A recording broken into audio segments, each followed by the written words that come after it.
Assalamualaikum warahmatullahi wabarakatuh. Kita akan membicarakan tentang mimpi. Mimpi adalah bagian daripada kehidupan diri kita. Dalam surat Ar-Rum ayat 23, Allah menjelaskan, dan diantara tanda-tanda kekuasaan Allah ialah tidurmu di waktu malam dan siang hari. Dalam hadis Bukhari dari Abu Hurairah radhiyallahu anhu, ia berkata, saya mendengar Rasulullah Shallallahu Alaihi Wasallam bersabda, tidak ada lagi kenabian kecuali al-mubasyirat atau al-mubasyirat. Para sahabat bertanya, apakah al-mubasyirat itu? Beliau menjawab, impian yang bagus. Dalam hadis riwayat Bukhari, Rasulullah memberikan penjelasan dalam hadis Bukhari dan Muslim dari Abu Hurairah radhiyallahu anhu bahwasanya Nabi sallallahu alaihi wasallam bersabda, apabila hari kiamat telah dekat, maka impian orang mukmin hampir tak pernah bohong. Impian orang mukmin itu merupakan satu dari 46 bagian tanda-tanda kenabian. Dan di dalam riwayat yang lain dikatakan, sebenar-benar impianmu adalah sebenar-benar kata-katamu. Dalam hadis Bukhari dan Muslim dijelaskan dari Abu Hurairah radhiyallahu anhu, ia berkata, Rasulullah Shallallahu Alaihi Wasallam bersabda, barang siapa yang melihatku dalam mimpi, maka seakan-akan ia benar-benar melihat aku pada waktu terjaga, karena setan itu tidak dapat menyerupai aku. Hadis Bukhari Muslim. Dari Abu Sa'id Al-Khudri radhiyallahu anhu bahwasanya ia mendengar Rasulullah Shallallahu Alaihi Wasallam bersabda, apabila salah seorang di antara kamu bermimpi dengan impian yang disukainya, maka sesungguhnya impian itu dari Allah Ta'ala.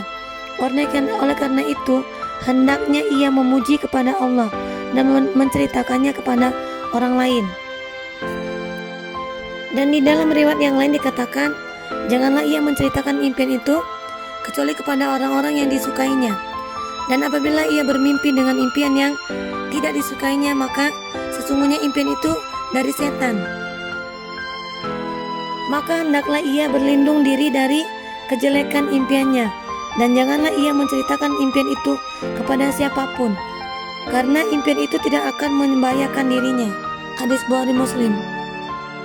Dari Abu Qatadah radhiyallahu anhu, ia berkata, Rasulullah SAW bersabda, impian yang bagus, dan di dalamnya diriwayatkan yang lain dikatakan, impian yang baik itu dari Allah, dan impian yang buruk itu dari setan. Oleh karena itu, barang siapa yang mimpi sesuatu yang tidak disukainya, maka hendaklah ia meniupkan sebelah kiri 3 kali, dan hendaklah ia berlindung diri dari setan membaca ta'awuz, yaitu a'udzubillahi minasyaitonirrajim. Sesungguhnya impian itu tidak akan membahayakannya. Bukhari Muslim.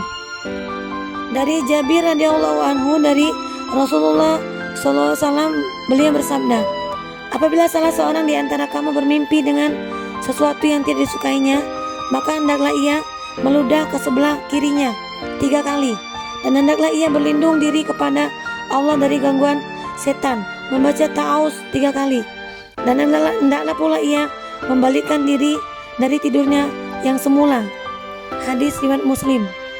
Dari Abu Aska Wasilah bin Al-Aska radhiyallahu anhu, ia berkata, Rasulullah Shallallahu Alaihi Wasallam bersabda, sesungguhnya termasuk sesuatu yang amat tercela apabila seseorang mengaku turunan selain ayahnya, atau ia mendustakan impian yang tidak dilihatnya, atau ia mengucapkan atas nama Rasulullah Shallallahu Alaihi Wasallam apa yang tidak beliau sabdakan. Bukhari Muslim. Dalam riwayat Auf bin Malik, Nabi Muhammad Shallallahu Alaihi Wasallam membagi 3 kriteria mimpi. Yang pertama, mimpi yang buruk atau mimpi yang menakutkan, yang membuat sedih, yang datangnya dari setan, bukan dari Allah Subhanahu wa taala. Kedua, mimpi yang menggelisahkan. Seseorang ketika terjaga dan terus terbawa dalam mimpinya, itulah mimpi yang menggelisahkan. Yang ketiga, mimpi yang menjadi isyarat kenabian. Semuanya diriwayatkan dalam Ibnu Abi Saiban dan Ibnu Majah. Secara ringkas hadis dari Abu Hurairah radhiyallahu anhu menyebutkan mimpi itu ada 3 macam: bisikan hati, ditakuti setan, dan kabar gembira dari Allah Subhanahu wa taala. Hadis Bukhari. Jika seseorang mimpi pada kategori yang pertama, maka mimpi itu tidak perlu diceritakan, apalagi ditafsirkan.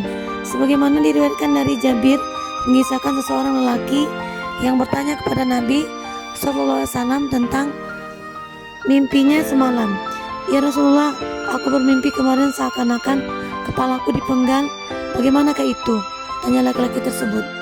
Rasulullah SAW pun tertawa seraya bersabda, apabila setan mempermainkan salah seseorang dari kalian di dalam tidurnya, maka janganlah dia menceritakannya kepada orang lain.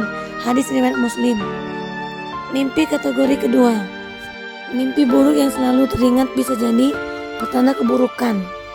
Maka hendaklah si pemimpi menahan diri untuk menceritakannya kepada orang lain. Adapun mimpi jenis ketiga. Mimpi jenis ketiga mengindikasikan kebenaran. Mimpi yang baik dan menggembirakan, inilah yang patut diceritakan dan dimintakan penakbilannya kepada orang saleh.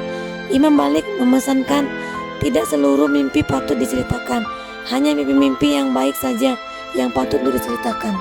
Hal ini berdalil dengan hadis Rasulullah SAW bersabda, siapa yang beriman kepada Allah dan hari akhir, hendaklah ia berkata yang baik saja atau diam. Bukhari Muslim. Assalamualaikum warahmatullahi wabarakatuh. Wallahu a'lam bishawab.